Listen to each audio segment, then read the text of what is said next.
Hi, my name is Sammy, and today I'm going to be giving my long-term review of the Tamron 35-1.4. Now, this is not a rental. I own this lens, and I've had it for, I think, about 6 months now. So, this lens is like a real lens that I use a lot and that I have a lot of experience with. I'm going to do this review in 3 parts. The first part is going to be, why did I decide to buy this particular lens? The second part is going to be about my experience using it over the past 6 months, just kind of generally talking about what I liked about it, what I didn't like about it, and then the last part is going to be showing you some photos so that you can actually see for yourself what kind of results you can get from this particular lens, and also hopefully to support some of the opinions that I gave in the last 2 segments. So why did I decide to buy this particular lens? So at the time I had a couple of zoom lenses and a 50-1.8 prime, and I was really looking for something that was going to give me kind of like the ultimate, like, best image quality you could possibly get from like any lens. I have a Nikon Z camera, so I was restricted to obviously Z and f-mount lenses. I wasn't trying to use any like super crazy adapter, but I honestly believe that this is one of the best lenses that you can buy across any camera system. I'm definitely a sucker for reading way too many camera reviews and kind of information before I buy anything. And one of the first places that I always check is DxOMark. I know it's not perfect, and I know there's a lot of kind of like subtle qualities of lenses that you can't really like measure through some of these lab tests. But for me, it's really helpful to be able to quantify things because it makes it easier to compare things from different places. At the time that I bought this lens, they actually didn't have a review of the Tamron 35-1.4 up on DxOMark. But what they did have is they did have a review of the Tamron 35-1.8, which is kind of like the watered down, slightly lower quality version of this lens.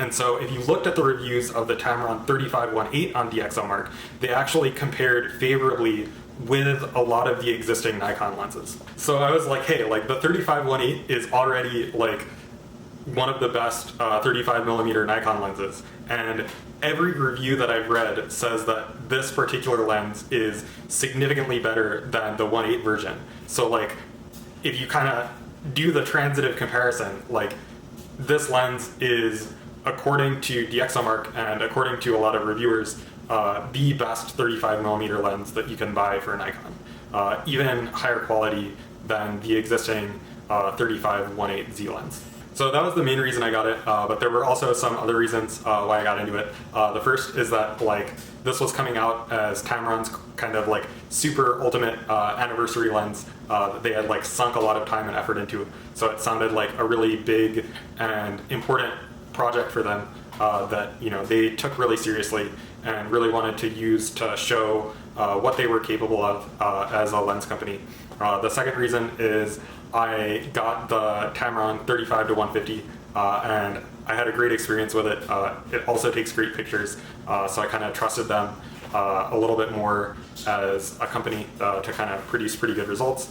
And then kind of the last reason is I read some reviews that had pictures in them, and I personally really liked the way that a lot of the pictures came out. I've been using this lens for 6 months now, and in terms of my original goal of getting something that kind of gave the super ultimate, like, perfect image quality, this lens like absolutely delivers. It's one of my favorite lenses to use. I think it like has the best image quality of really any lens that I've used.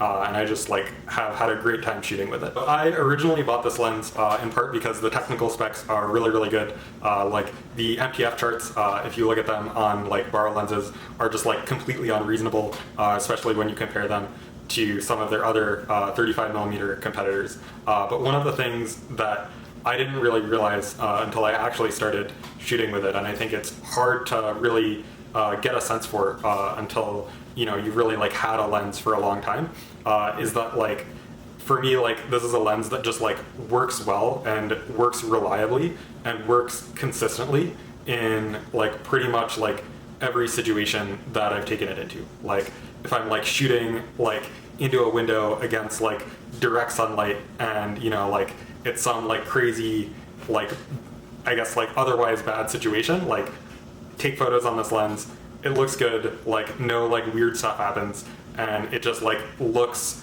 the way that I want it to come out, like pretty much every time. For me, that reliability is really important, and it's not necessarily a common experience that you get with every like technically performant lens. Like I've also used the 85-1.4, which is kind of famous as being like the best lens on DxOMark, and I did not have that experience with that lens. Like I found that with the Sigma 85, like there were like if you shot it kind of like at f4 in like the perfect lighting, you would get these like amazing, like ridiculously sharp photos. But I found that like if I was at anything other than the perfect conditions with that lens, it wasn't nearly as performant as the specs like kind of said that it should be. Whereas with this lens, I really felt that like most of the time that I shoot with this lens, like I'm really like getting the full specs and like the full value of it. Basically, in my opinion, in terms of image quality, everything that could have gone right with this camera went absolutely right. Like it's super sharp, wide open, even at f1.4. The colors are super like saturated and contrasty, so much so that like if I take photos in standard mode, like sometimes I don't even make any adjustments in Lightroom because they just look correct straight out of camera. Like the backgrounds like look blurry and nice without being super like busy or crazy. Like they look just like what I would expect them to look like. I can't even like find anything like to fault with this lens. Like it just like works the way that I want it to, and it just like takes like great photos. The only downside of this lens, and kind of the only reason why I don't take it absolutely everywhere, is it is kind of heavy.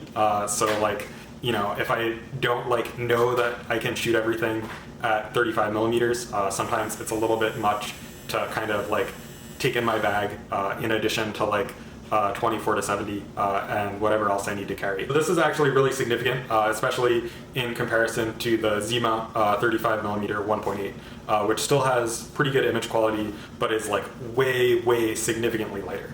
So like if you really care about like having a super lightweight kit and about having like, you know, a lens that you're always going to like actually take with you, like maybe the 35mm Zima might be a better option. So far, I've told you all about how amazing this lens is, but I've offered no supporting evidence. So now I'm going to actually go through some real photos that I took with this lens, open them up in Lightroom, and so you can actually see for yourself, you know, what the image quality is like. All right, so as promised, we're going to pop into Lightroom and we're going to take a look at some photos that I took with this lens. So this is one of my favorite photos.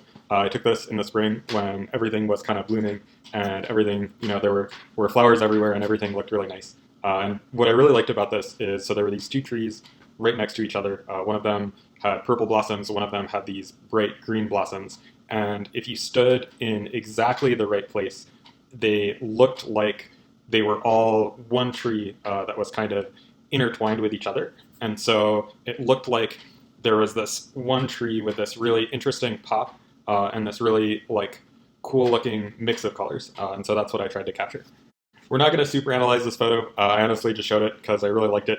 And I wanted to show kind of like what this lens was capable of if you really took the time to get a really good result. I also wanted to mention that, you know, I didn't really retouch this image too much in terms of color. Like different lenses render color differently, and I really like the way that this particular lens renders color, especially paired with the Nikon DSLR bodies. The next photos that I wanted to show aren't super portfolio photography photos. They're just kind of little snapshots that I took that I think will do a good job showing the different kind of qualities and characteristics of this lens. So the next photo that I have is this photo that I took of some flowers. The colors look a little weird here, but these were actually the colors of the flowers at the time that I took them. So I took this kind of like in moonlight, kind of in this kind of weird like bluish lighting. So the reason why these look like they have a super bluish tint is not because of the camera or the lens. That's actually the lighting that was there at the time that I took this photo. But the reason I wanted to show this is, you know, kind of moonlighting, like I think like shortly after sunset, so like pretty dark. So I took this wide open at f1.4, and I just wanted to show you kind of what this camera or with this lens looks like wide open at f1.4. So I'm going to zoom in here at 1:1. And so this is at ISO 4000, so there's going to be like a little bit of noise coming from the fact that it's at super high ISO, but you can see like straight away at f1.4, the flowers themselves are super, super sharp. Like really like no complaints at all about the sharpness and kind of the colors wide open at f1.4. The next photo that I wanted to show is like a photo that I took also some flowers. I promise I don't just take photos of flowers. So what's really interesting about this photo, and the reason why I decided to show it, is that this is basically straight out of the camera with no edits. So like you can see I'm clicking reset here, and like the colors and the tones straight out of camera without touching it at all just like look correct to me, and they look kind of like saturated and really punchy, and they look the way that they're supposed to look without me even touching it at all. And I really want to emphasize that, you know, this is a property of the lens as well as a property of the camera. Like different lenses will render like different tones and colors. Like the overall rendering and the overall look to this lens like looks good without really needing to retouch it at all. At least on the Nikon DSLR cameras that I've used. The other thing that I wanted to kind of point out about this image is you can kind of see a lot of the background, like the plants that are kind of blurred out in the background. This is at f4, so it doesn't totally destroy the background, but in my opinion, the background still like looks very good, especially, you know, like this is like a photo where the background is a bunch of like plants and leaves and things that, you know, could look very weird and could look very busy if you didn't take it on a good setup. And to my eyes, like this lens did a very good job of handling that. All right, so lastly, I just wanted to show you one more kind of somewhat decent photo that I took with this lens. So this is a photo that I took in like a little park somewhere, and I think it's a nice photo. I really like it. It's not like super perfect, like I probably wouldn't like make an enormous poster print of it, but I thought it came out okay. So I cropped this in a lot, so like, you know, keep in mind that what you're seeing is a cropped down version. I think I took this on the D610, so that's like a 24 megapixel camera, so just keep that in mind when I'm zooming in to kind of show you stuff. But one of the things that I wanted to show about this, this is taken at f8, so not all the way open, but one of the things that I wanted to show you about this is if you zoom in to the very sides of the image at 4:1, you can see like the trees, all of the branches of the trees. You can see all of the branches of the trees, and they look really sharp, and there isn't really a lot of chromatic aberration. So like trees against like the sky as a backdrop is a really challenging situation for a lot of cameras to handle, because there's a lot of tiny little lines and it's like super backlit. So it's like very not ideal conditions. And, you know, like the lens like basically completely out resolves the sensor, like doesn't really have any noticeable chromatic aberration. And it just looks really good. Like you can see even like the crisscrossed lines on these fences. Like if you zoom in even at like 8:1, you can see the chain link of the fence are like individual pixels on the image. So you can really get a sense of just like how sharp this lens is. I guess stop down to f8, but even so, it's very, very sharp. And you can kind of see, I guess, on the edges of this rail, you can kind of see a little bit of color, but it's very, very small.